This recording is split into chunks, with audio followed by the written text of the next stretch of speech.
Spring had come again. Same old spring, laughing and teasing.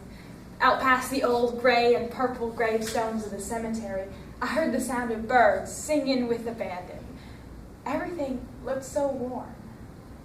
I should feel so warm right now. But I didn't.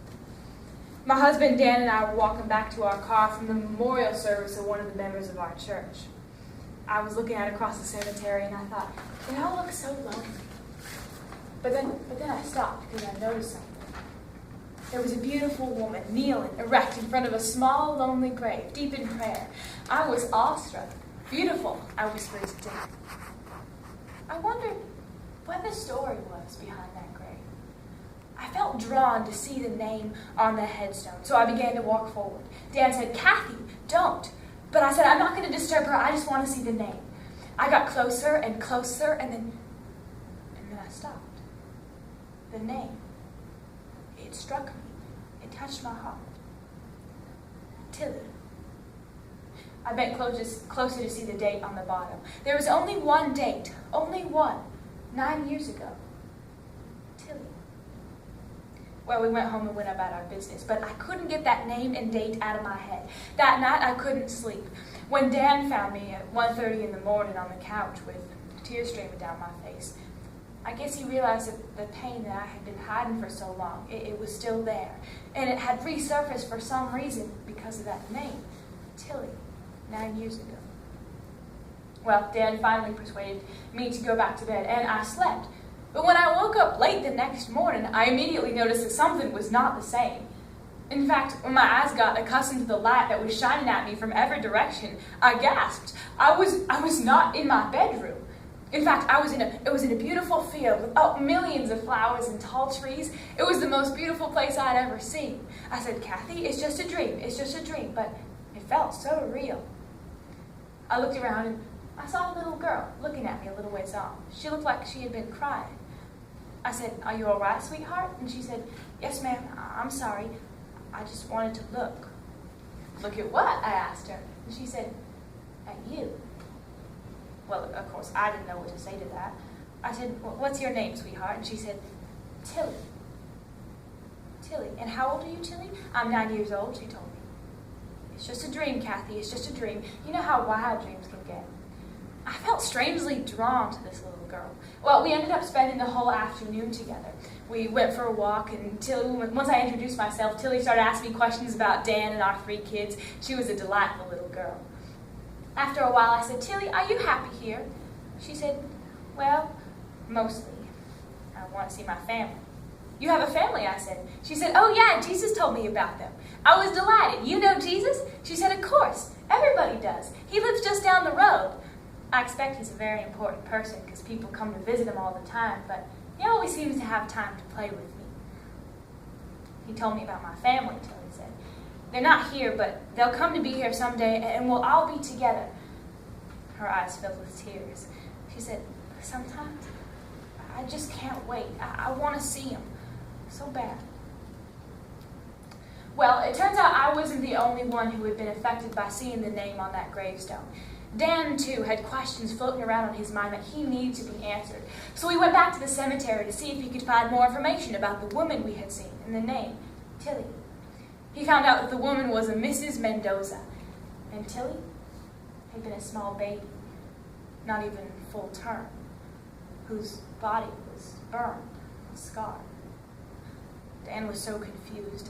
He found the name of Mrs. Mendoza's pastor who had conducted Tilly's funeral service, and when he asked Pastor O'Cleary about Mrs. Mendoza and the name Tilly, the pastor seemed to know who Dan was. He said, yes, Dan. Anita Mendoza was a nurse at the Family Planning Center 9 years ago. So Dan's suspicions had been confirmed. He didn't try to hold back the hot tears from rolling down his face any longer. The pastor said, yes, Dan, Tilly was your daughter, your 4th child. See, she was still alive after the abortion. She struggled for life for an hour in Anita's arms where she finally died. Anita left the clinic that day and never came back. And the pastor told Dan, when I asked Anita why she still mourns for Tilly every springtime, Anita said, well then if not me, who will mourn for Tilly? Who will remember her? Well, of course, I had no idea what Dan was doing at that time. Tilly and I were still having a wonderful time, but I had a question that was weighing on my heart that I needed to be answered. So I said, Tilly, you said you wanted to see your family and your mother, and you wouldn't be angry with her because she left you here all alone? And Tilly said, no, see, I don't hurt anymore. I love my mother. I'm not angry with her. I just want to see her. I think about it all the time, Tilly said. When I see her, I'm just going to look at her face and look at it until I know it and I'll never forget it. And we'll go for walks and I'll show her all my favorite places and she could put flowers in my hair. She looked away from me and looked up into the sky and clenched her fist. She seemed to be pleading with the heavens. She cried out, Mommy, Mommy, will you please want me? I've always loved you, Mommy. If only I could have you with me now, I wouldn't long for anything else. Oh, Tilly, the cry burst from my lips before I could stop it. Tilly, I said, I don't know how I'm going to say this. She looked at me directly with her beautiful brown eyes and said, Mommy, will you please hold me? I would hear no more thoughts or hesitations or doubts or debates. I opened up my arms and Tilly was there. I said, believe it, Kathy, believe it. You're holding your own child in your arms. Tilly, I said, I'm so sorry. Over and over I asked her to forgive me. And over she said, I forgive you, Mommy. Don't cry. I love you.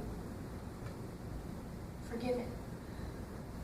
I felt a poisonous, goading spear withdrew from my soul, and with it came a flood of sobs of lament and sorrow and anguish, and was slowly replaced by a restoration and a peace.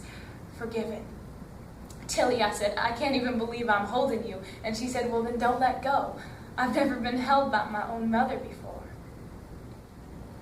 I stayed that way for a long time. After a while, we got up and we went for a walk, and Tilly showed me all her favorite places, and I put flowers in her hair. But Tilly suddenly seemed to be aware that something was about to happen. She looked at me and said, Mommy, you need to remember that Jesus, he forgave you long ago. You don't need to be sad anymore. She kept talking, but there was this voice. It was interrupting her. It got louder and louder. It was calling me. It was Dan. Kathy, he was saying, it's time to wake up. Tilly started growing farther and farther away. Mommy, she said, you need to remember that I love you. Life isn't that long, Mommy. You'll see me. You'll come back and we'll be together and you'll never cry again. I love you, Mommy. I love you. She faded from sight. I heard one more last faint I love you, and then I woke up in my own bedroom. Well, a couple of hours later, Dan and I went back to Tilly's grave, and we were able to properly mourn for that precious little girl. But despite the mourning, my heart was at peace, and all I wanted to do was remember, just remember, my treasure, Tilly.